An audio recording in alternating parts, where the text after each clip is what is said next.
কলাপাড়ায় যুবদল নেতার পা ভেঙে দেওয়ার অভিযোগ উঠেছে একই দলের নেতাদের বিরুদ্ধে।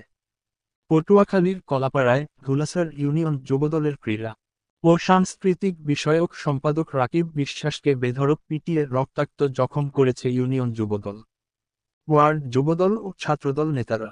বুধবার রাত ৯টায় ইউনিয়নের বাবলাতলা বাজারের নিউ মার্কেটের পশ্চিম পাশের বালুর মাঠে এ ঘটনা ঘটে।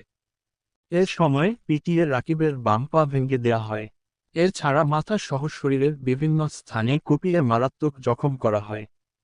পরে স্থানীয়রা রাকিবকে উদ্ধার করে কলাপাড়া হাসপাতালে ভর্তি করে।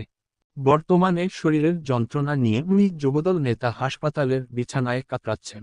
যুবদল নেতা রাকিব বিশ্বাস কাঁদো কাঁদো কণ্ঠে বলেন, বুধবার সকালে জাটকা ধরা থেকে বিরত থাকা জেলেদের মাঝে ৮০ কেজি করে চাল বিতরণ করে ইউনিয়ন পরিষদ। সেখানে থেকে আমরা খবর পাই বেশ কিছু